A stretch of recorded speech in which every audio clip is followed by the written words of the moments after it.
Hello. Hi. Hiya. Hi. Hello. Yeah. So 5 years ago, I was studying product design with my friends Ben and Odin.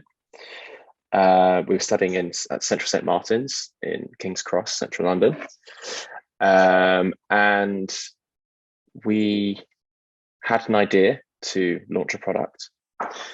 We didn't know what it would be, but we knew that we wanted to design something and put it out there in the world. So we started coming up with ideas, and something that popped into our head as something that needed a redesign was the humble pencil sharpener. So Odin and Ben basically worked outside of hours printing on 3D printers like the ones behind me Right. to create a prototype for the world's best pencil sharpener if money was not a problem. Yeah. So they basically came up with the design and then used their student finance to get a prototype produced. And with that prototype, they made a video, and the video was used on a platform called Kickstarter. Okay. And Kickstarter is a platform where you can take pre-orders for an idea, and a backer would pledge some money towards the product with the view that in 6 months' time, they will get the product, maybe at a slight discount, and that they'll be seeding a business idea and they Yeah. become part of the whole process.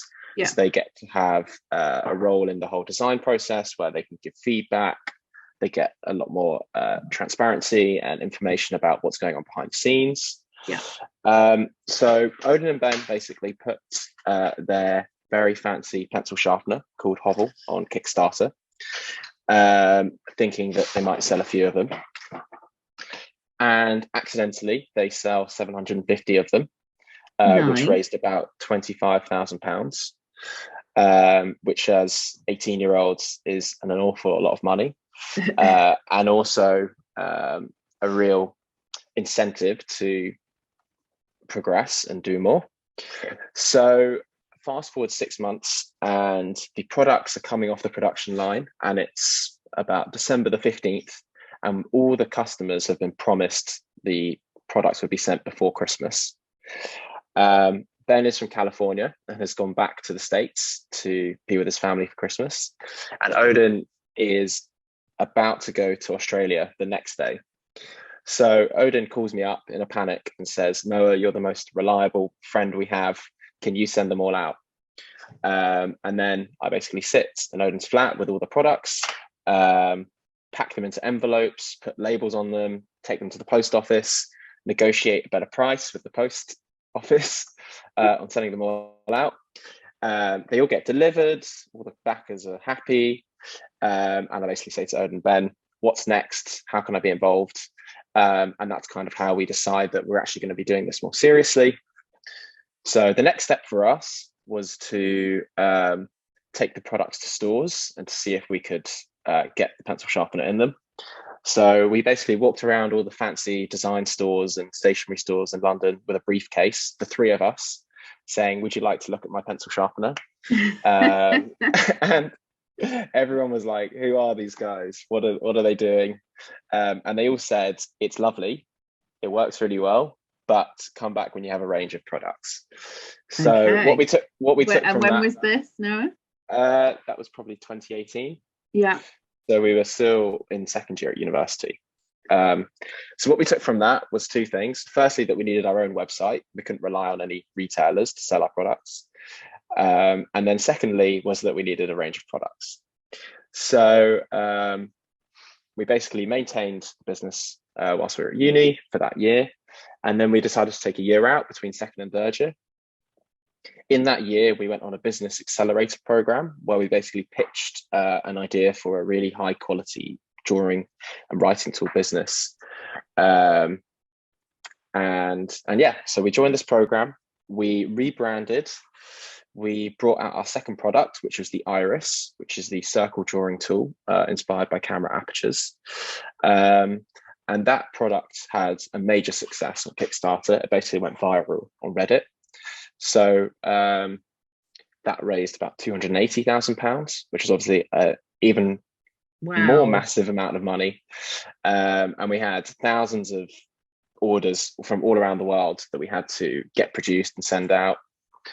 So that was amazing. We went back to university for our final year in 2020, feeling very smug.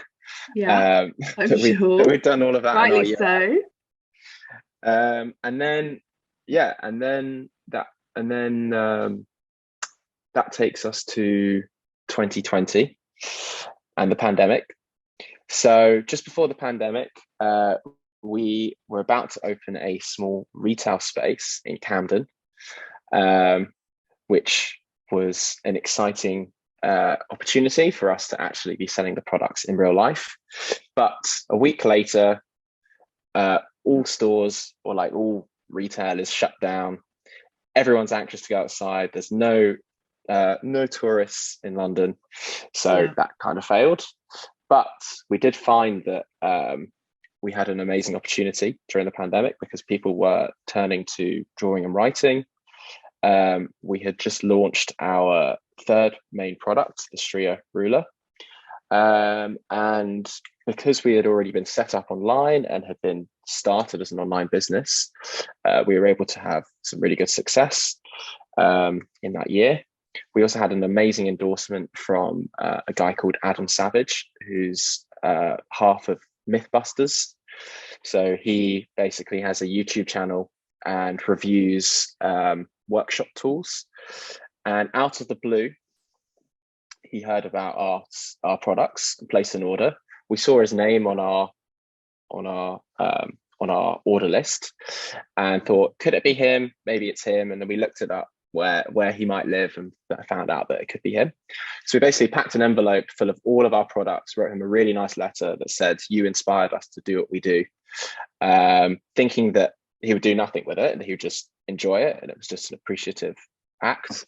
And then a few months later, we start getting comments on our social media, and the sales start flying. And we find out that he's made this amazing review video, which I'm sure some of your customers would be interested to watch too. Yeah. Where he basically goes into real depth about each of the products and the design, and he loves them. So that's really nice. And then fast forward to now, kind of. So we have a range of 5 main line drawing tools. Yeah. We have the Hovel pencil sharpener, the Iris drawing compass, the Stria folding ruler, the Ferrule pencil extender, and newly the Laszlo ballpoint pen. So we have a full range of drawing and writing tools, which I guess has meant that we are able to be stocked in wonderful retailers like yourselves.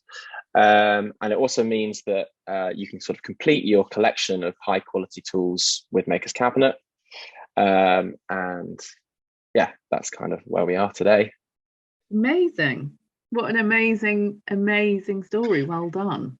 That's incredible. And it's still the 3 of you. Have you got more helpers now? How big is the team? So at the moment it's the 2 of us. One of us has left. And we have a small team. So we have a design studio in Bethnal Green in East London, which is where we're based. And at this studio, we are able to design and prototype the products. We have a full-fledged workshop downstairs where we have some of the machinery that's actually used in the factory. So we can design the products right up to the point where they could be sort of going into production, which is really, really useful.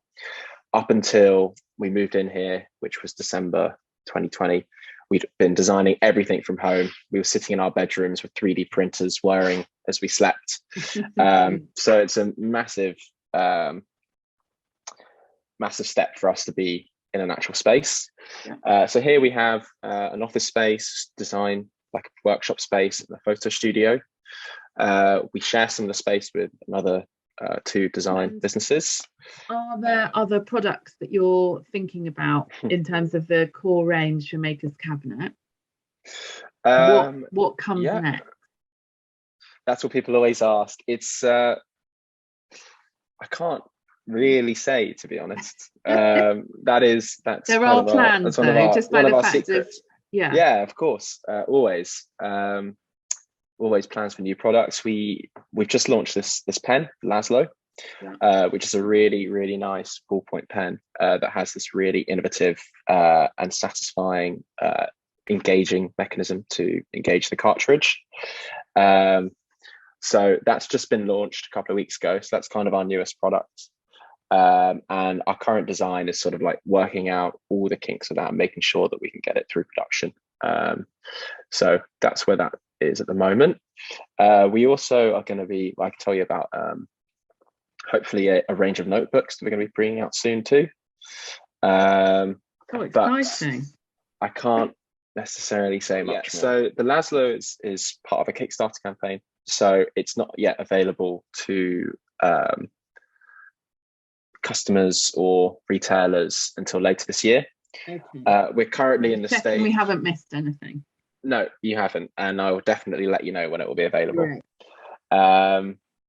But yeah, so right now you would be able to go and pledge for the Laszlo, and that means that you will be the first to receive it later this year, and also you can get a slight retail discount to what it would be later on. Interesting. Love it. It's an interesting product approach launch. Yeah, it is. It's amazing using this platform Kickstarter, because if you're a small business and you don't have the means to go and do tons of market research and invest in machining, tooling, and whatever, it gives you the support and the security that you've got a load of customers already, and also a load of people that are happy to test the products, give you feedback, so that when you go and produce the second round, which is usually going to be a much larger batch, you've already had that first round of testing and yeah, sort of encouragement for the design too.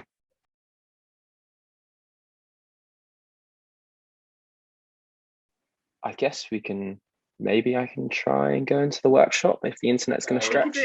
This is Odin and Noah from Maker's Cabinet who are about to give us a little tour. Odin, would you like to introduce yourself a little bit? Noah's already done a little intro. Sure. So I'm Odin. I'm head of design and engineering at Maker's Cabinet. So I oversee all the product development and do prototyping and bring the products to fruition. Generally, I'd also be going to our factories to oversee production as it's happening. But at the moment, since that happens in China, I'm not able to do that. But since we moved into our new office as well, a bit over a year ago, we've now got a workshop. So all our prototypes are now made in-house. So the prototypes that are in our videos and everything will be handmade first by us, and then they're mass manufactured elsewhere. So we've got. So why don't you explain how we started with a sketch of the pen and what the steps were. So first we go to a 3D printer. I mean, generally we'll start out by sketching. Is this good? Yeah. You see? Well, I mean, there's not much to see there other than black frame, but it'll start off as a quick sketch, and then generally we move to 3D printed kind of simple forms, which is 3D printed on these, which is in plastic. Yeah. And with that, we can kind of make very quick mock-ups of mechanisms and forms. And after we've made quite a few prototypes in plastic, we'll generally then move on to metal, which is downstairs. And how many? Noah was just telling us about the Laszlo. And so how many parts would that have typically? How many parts has that got that you're printing to then put together? The Laszlo is it's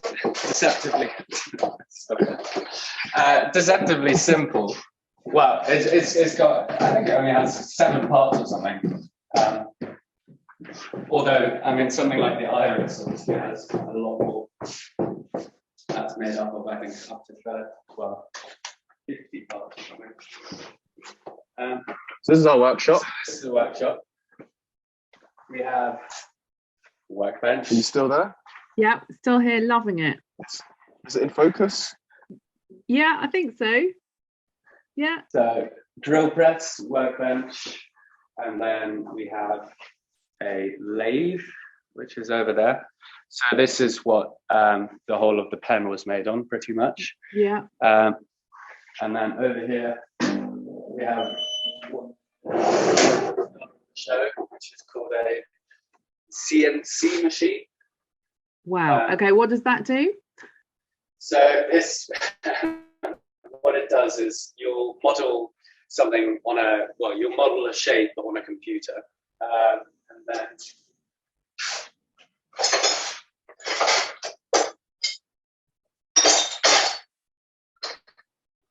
so you'll model a shape on a computer, and then you basically tell the machine,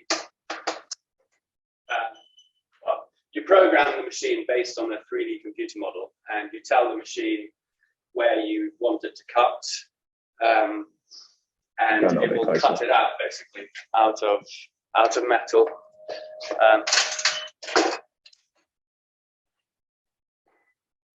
So we have a bed here.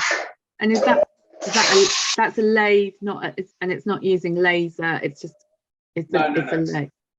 Well, no, it's a mill. It's called a CNC mill. So it stands for computer numerically controlled mill, and so it mills away metal basically in 3 dimensions. Do you want to move the bed around so that makes sense? So the metal will sit on this bed, be clamped in place, and then you have these different cutting bits, which are different shapes and different sort of teeth, which will allow it to cut different sort of cuts, basically. So with this, you could do a big pass, big fly cut, but then you can have ones which are really precise. And what does it go down to, precision-wise? It's precise down to like a micron, so 0.001 of a millimeter. Wow. Okay. Amazing. A serious piece of machinery, that. Yeah, so it's quite different for us when we were in our bedrooms 3D printing. Yeah, definitely. If it's working, I'll just stay down here then. But I mean, what it allows us to do is develop products a lot quicker, because instead of having to wait 2 weeks for an outsourced company to make our prototypes and then send them back, we can come up with an idea, prototype it on 3D printers, machine it down here, and then within a few days we can have a working prototype to play with and to develop further. And then I guess from there you're working out how to produce that on a manufacturing run at volume. Exactly. Yeah. So then it comes down to what's called DFM, which is design for manufacture. So exactly as you say, working out how to make it efficient to produce at scale. Although, I mean, the machines we have down here are generally pretty much what they'll be using on. I mean, they're similar to what they'll be using on the factory floor. So if we can make it down here, then they can make it too. They'll be able to reproduce that. There's the big questions, like what do you want to do when you grow up question, but what are your ambitions for the business? Where do you want to take it? And are there different product areas or different categories, or how do you see the so we've got a lamp in the pipeline, which we've been developing for several years now. But with that, we want to take the business towards making slightly larger things, which aren't. We've had a lot of fun designing kind of desk-based stationery, but we want to be designing larger objects, so more kind of home furnishing stuff. And with that, we also want to have a strong focus on design for what's called a circular economy, which means thinking hard and long about the materials that go into the products, and for them to be fully recyclable, and non-toxic, ideally.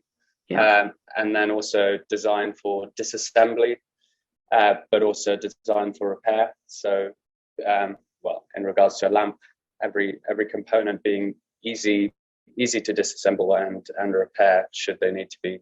So really designing for longevity, yes, instead of planned obsolescence. And so currently our designs are designed to last. Do they do last a lifetime? I was about to use the word heirloom. They've got that sense of longevity and lifetime about them, certainly. That's the idea with the lamp, that it's taking it to the next level where we're really considering in depth each component, and also because it's going to be electronic, that adds another level of complexity to making it last forever. But yeah, that's the plan, and we want to be a household name of really high quality tools and homewares, that if you walk into a shop and you're like, what's the most beautiful quality sustainable products, that they point you to Maker's Cabinet. So yeah, we're starting with products that sort of fit on the desk, whether that's stationery and lamps, but we'll be moving away from that. We've got a lot of ideas and a lot of customers requesting things. So who knows what it will be. Exciting. Have you done much bespoke work for customers? No, we don't necessarily do bespoke work, but once we complete a Kickstarter campaign, we obviously ask, what do you think about the product? But we also say, what do you want to see next? And we really consider what's said and what's requested. So like the pen, that was something that has been requested from day one.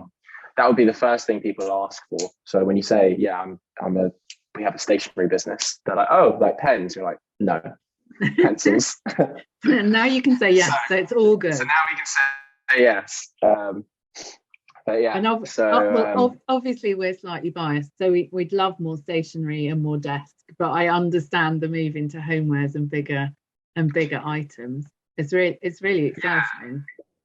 It can be. I mean, that's also not to say that I think we're looking to expand our design team as well. So for the moment, it's been mostly me as a team of one. But ideally, once we have more capacity as well, we'd be able to expand our range of stationery alongside bringing out bigger products. Is the idea. It's brilliant. It's really exciting. Yeah. Well, I think, Michael, have you got any questions that you want to ask? Kind of vaguely curious with the iris, is it the aperture circle? Is that because either of you have a particular interest in photography? No, it was. Well, it was. We've been requested. Well, we asked our customers who'd bought our pencil sharpener. At this point, we had one product. We'd made a pencil sharpener, and we asked our customers, what would you like to see next? And I think top of the list was a compass. And I was thinking about compass that isn't awful to use. Yeah, and so I was thinking about designing a compass, and I wanted to do something which was slightly different. And so suddenly the idea came of, instead of kind of having a compass which guides a circle from the inside out and puts a hole in your page, if you could have a circle drawing stencil essentially, but have it be adjustable, that would be quite cool. Then it's a really nice idea. Yeah, from there it was a jump basically to a camera aperture. But obviously, with camera lenses, it's always very sought after to get the aperture as circular as possible, and it's very difficult to do. Yeah, so that's what we did. We modified the sort of standard design of an aperture, which I think often has 5 or 6 leaves. So the iris has 20 curved leaves, so it is pretty accurate, the circle that you can create with it, which is quite different to a normal aperture, which might create like a hexagon or depending on how many facets it has. So we modified it, but it is a very, very similar principle to what you'd find in a camera if you took a camera apart. And just in terms of materials, And any like your preferences. So obviously there's brass in the range, which is beautiful. But just talk about how you think about the materials to use. You talked a bit about the sustainability, but do you have a preference for materials to work with, and what you're thinking? You thinking in particular material going forward? So brass, I love brass, and I love to work with brass because it machines beautifully. The finish you get is just really nice, and it also, you can leave it unfinished without lacquering it, and it will gain this beautiful patina over time. So it doesn't really need a secondary finish. So it improves with time. Yeah, it's also nice because brass has quite a high copper content, which is precious metal, well, semi-precious metal. It's a lot more likely to get picked up and be recycled if it's disposed of. And generally, the brass you source on the market will already, by default, be about 30% recycled content, which is nice. And then, well, to date, we've really shied away from using any plastics, even though plastics are quite cool and they have cool properties. The idea of producing thousands of objects might end up in landfill isn't so fun. So yeah, where we've had to, well, not use plastics. So for example, on the iris, we use a natural rubber on the base of the iris, which basically forms an anti-slip pad. And then recently we worked with a lot of leather. Well, so we make leather pouches for our products. They're all made in Italy from a really nice Badalassi Carlo leather, which is natural veg tan leather. But so I'm personally all for kind of nice natural materials, which are both kind of beautiful to handle and beautiful to look at. And age beautifully as well. Yeah, exactly. They have to age beautifully. They have to get better with time. That's sort of the main requirement. So yeah, we've been using brass, stainless steel, leather, cork, walnuts. And then for our packaging is all recyclable and recycled card packaging. And then the like sugar pulp. Yeah, with bagasse trays, which bagasse is basically waste from waste sugar cane, which can be molded into really nice, beautiful shape. Oh, lovely. That's amazing. That's one I didn't know about that one. That's an interesting one.